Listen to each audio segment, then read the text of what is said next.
इस खाने की जरूरत मेरे और उनके बच्चों को है। ये खाना यहाँ मौजूद सबको मिलेगा सरदार जी, आप बिल्कुल चिंता मत कीजिए। मैंने इतना बना लिया है कि सबके लिए काफी होगा।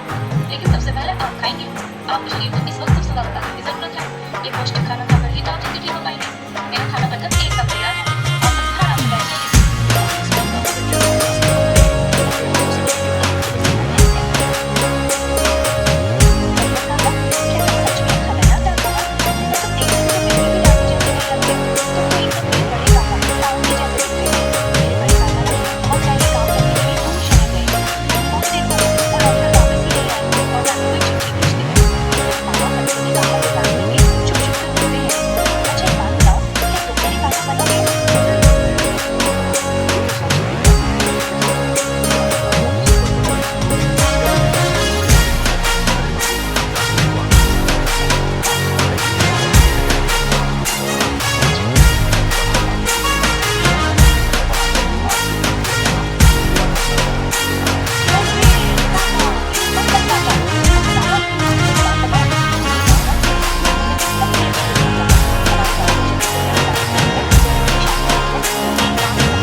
Round bye round. सालों बाद इतना अच्छा खाना नसीब हुआ है।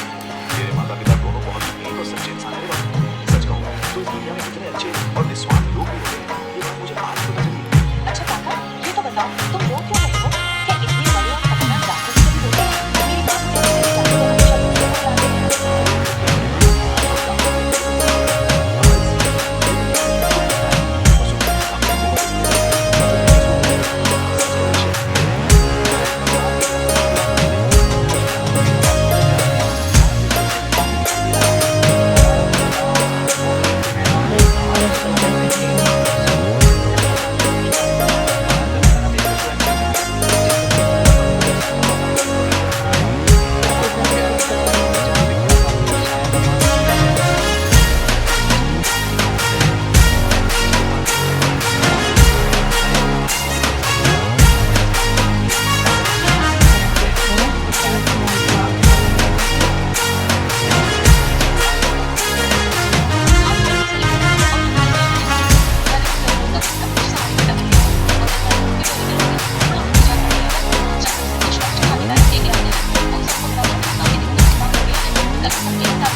मुझे तुम्हारी समझदारी पर पूरा भरोसा था मीना, और आज तुमने उसे सच कर दिखाया है।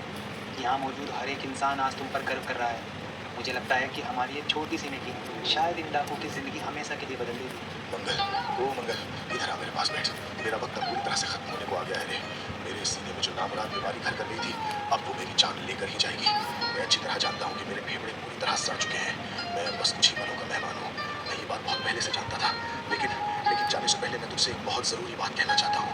मेरी बात ध्यान से सुन मंगल, क्योंकि शायद ये मेरी आखिरी बात हो। अरे सरदार, आप ये कैसी मजबूत बातें कर रहे हैं? आपको कुछ नहीं होगा। अब तो आप बहुत जिएंगे सरदार, हम आपको कुछ नहीं होने देंगे। चल झूठे, मुझे ये झूठी तसल्ली मत दे। अरे मैं मौत से नहीं डरता मंगल, मौत तो एक न एक दिन सबको आनी ही है।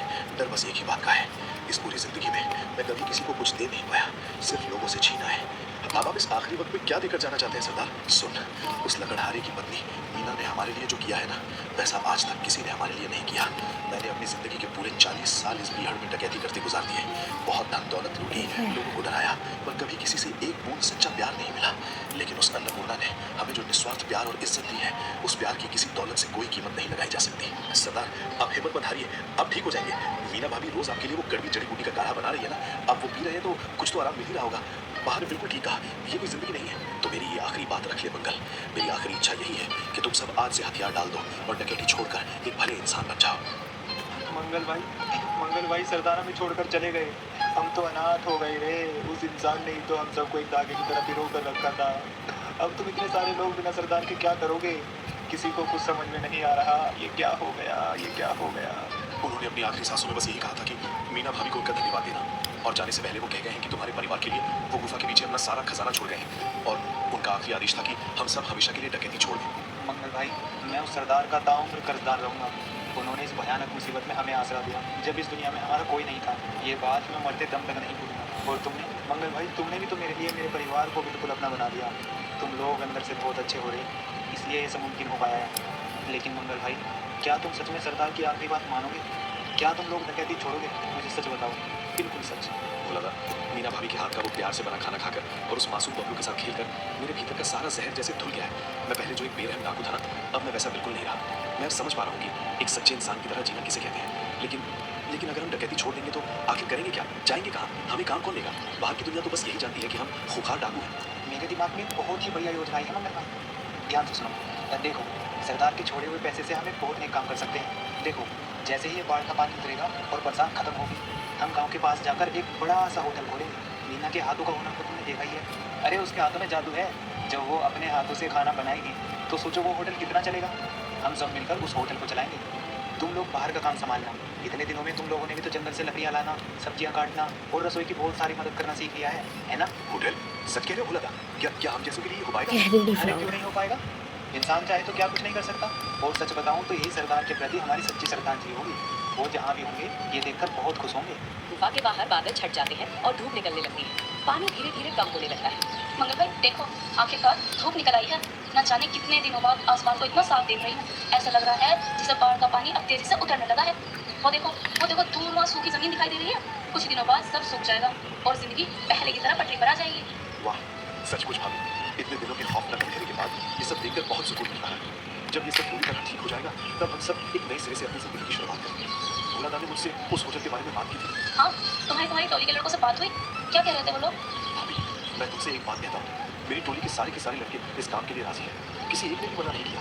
और पता है, जितने दिन तुमने उन लोगों को अपने हाथों से खाना खिलाया है, वो सब तुम्हें अपनी सगी माँ की तरह देखने लगे हैं। वो सब पीठ पीछे तुम्हें काकी माँ और चाची जी कह के बुलाते हैं। मैं जानता हूँ उनमें से ज्यादा बाहर की दुनिया में जाएंगे और अपनी इस छोटी सी रसोई को बहुत बड़ा बनाएंगे। हम भी बहुत कुछ सीख गए हैं भाभी, और अब हम तुम्हें अकेले इतनी मेहनत बिल्कुल नहीं करने देंगे। हम सब तुम्हारा हाथ बटाएंगे। हाँ मंगल भाई, हमारा वो नया होटल हर गरीब